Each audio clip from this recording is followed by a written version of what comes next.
Christophe Guillotot, bonjour. Bonjour Vous êtes Gérard président Angel. du conseil départemental. Alors pour préparer notre interview, ce matin, je suis allé sur le site du conseil départemental. J'ai regardé l'agenda du président et j'ai constaté qu'il est marqué en raison de la période de réserve, pour les élections Réserve électorale. Voilà, l'agenda n'est plus mis à jour. Alors j'en déduis que vous êtes candidat aux prochaines élections. Alors on ne sait pas si on est en réserve électorale ou pas, parce que le décret de convocation du corps électoral n'a pas été signé, ce qui est une première en France.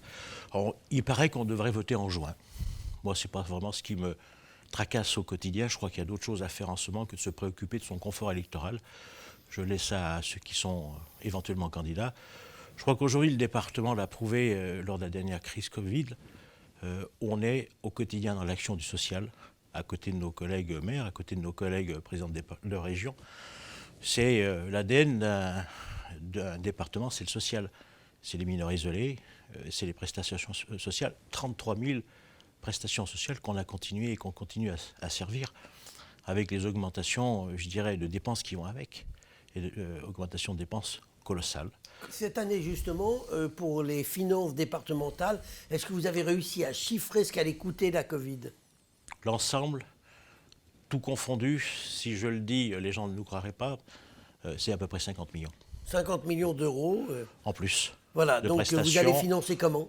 Eh ben, alors l'État doit nous en rembourser un tout petit peu, on ne sait toujours pas combien et quand. On va diminuer les investissements, on va prendre ailleurs, on serre les boulons. On prend à peu près 1 million d'euros par mois sur le RSA. On a remis 3 millions à disposition des EHPAD parce qu'il fallait apporter le concours. Les masques, je dirais, c'est quelque chose aujourd'hui qui est derrière nous, les achats, mais ça compte. C'est les heures des agents qui ont été payées mais non faites qu'il faut rattraper, notamment sur les routes. Voilà, c'est l'achat de flux informatiques, c'est l'achat d'ordinateurs pour permettre à une grande partie des agents de travailler chez eux, pour servir notamment ces prestations. C'est tout ce qu'on a mis, c'est la prime Covid pour les sapeurs-pompiers, ça fait quand même 250 000 euros et c'est comme ça. C'est quasiment une par semaine de nouvelles dépenses qu'on doit prendre en compte. C'est le soutien qu'on a eu aux agriculteurs, c'est le million d'euros qu'on a donné pour soutenir le dernier commerce en zone rurale et on va refaire une deuxième lame. Alors justement, là, on va en parler tout à l'heure des agriculteurs parce qu'on est en période de lancement du Beaujolais nouveau. J'imagine qu'il y a des choses à dire, mais sur les commerces et les restaurants restent fermés, les commerces ont réussi à ouvrir, mais beaucoup ont travaillé. Dans une explication que j'ai toujours pas comprise, mais ça, c'est voilà. Qu'est-ce que le département peut faire pour aider ces gens à ne pas disparaître ? C'est pas simple parce que la loi nous interdit les aides économiques. Donc il a fallu se calquer sur ce qu'on appelle la zone rurale, donc moins de 3 500 habitants. Donc on a donné la possibilité aux communes de moins de 3 500 habitants. Et il y en a beaucoup dans le département du Rhône. Je crois que c'est 80% de 208 communes. On a donné jusqu'à 3 dossiers, jusqu'à 3 000 euros par commerce fermé, avec le concours de la commune, de la communauté de communes, à minima. Donc on a fait une première lame, je dirais, avant l'été, et on en fait une deuxième, là, qu'on va voter la semaine prochaine, pour aider ces commerces, qui sont parfois le dernier café ou le dernier endroit où les gens se réunissent, parce qu'en zone rurale, c'est pas tout à fait la même vie que sur Place Bellecour. Alors, effectivement, vous avez évoqué le problème des cafés, c'est souvent le dernier lieu dans les Le siège du foot, là où nos anciens se réunissent, voilà. Donc on va voter une deuxième série d'aides financières, jusqu'à 3 000 euros, ceux qui ont été complètement fermés. Ces cafés qui ont fermé, qui sont fermés aujourd'hui. Est-ce que certains vont pas rouvrir ? Il y en a quelques-uns qui ne remonteront jamais le rideau, qui seront fermés, je dirais, ad vitam aeternam. Vous l'avez déjà entendu ? Oui, dans les petites communes. Dans les petites communes, c'est là. Et c'est un vrai drame parce que c'est un lieu social, le café.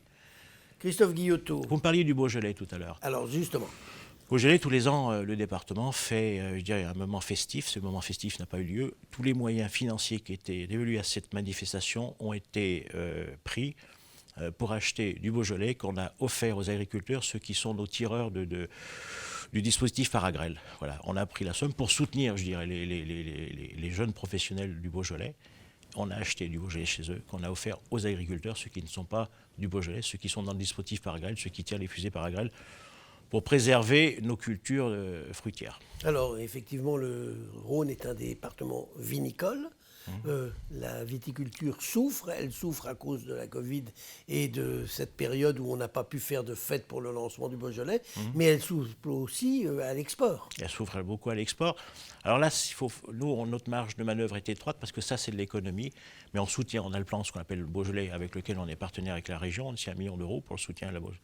On a tout ce qui est acquisition de matériel agricole, on est aussi dessus. On a renforcé notre soutien à la Chambre d'agriculture, qui est le plan complet. Voilà, on est partenaire de ce monde agricole depuis toujours. Un événement cette année, c'est qu'il n'y aura pas de salon d'agriculture. Donc tous les moyens qu'on mettait à disposition pour le salon d'agriculture, on va les remettre. On les a remis à disposition pour la Chambre d'agriculture, pour tout ce qui est l'agriculture, le soutien au monde agricole dont on a tant besoin.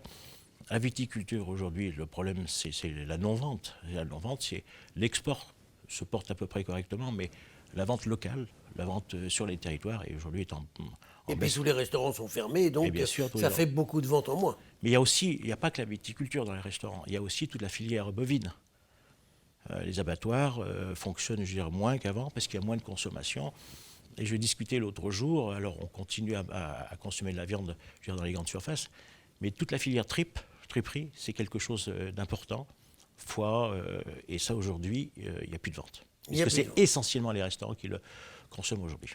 Christophe Guillotot, avant de nous quitter, un petit mot. Vous avez aussi sur le département du Rhône rural une action pour la culture, pour développer la culture, et là tout est arrêté. Le musée il va réouvrir dans quelques jours, surtout que c'est un musée exceptionnel. J'invite tous les Rhodaniens à y aller. On va y faire des travaux énormes, parce que c'est un musée qui, il y a quelques années, on n'était plus aux normes de conservation de certaines œuvres avec le Louvre. Donc on va entamer une série de travaux. Mais il n'y a pas que le musée, il y a le soutien, je dirais, à toutes les écoles de musique, il y a le soutien aux grands théâtres que sont ceux de Tarare, ceux de Villefranche, ceux de Mornan, voilà, où on contribue au fonctionnement, je dirais. Et pour l'instant, c'est fermé. Et pour l'instant, c'est fermé. Et ça ne se rouvrira pas avant. Vous savez, c'est pas une science exacte, et tous les jours, il faudrait écouter M. Macron pour savoir comment va fonctionner demain. Donc c'est une vraie difficulté. Et parfois, entre le président de la République et le Premier ministre, ce n'est pas tout à fait la même version de ce qu'on doit faire. Donc c'est assez complexe. Donc, voilà. Eh bien, on espère que des solutions seront trouvées rapidement pour tous ces sujets et qu'on pourra à nouveau vivre normalement. Christophe Guillotot, je vous remercie. Merci Gérard Angel.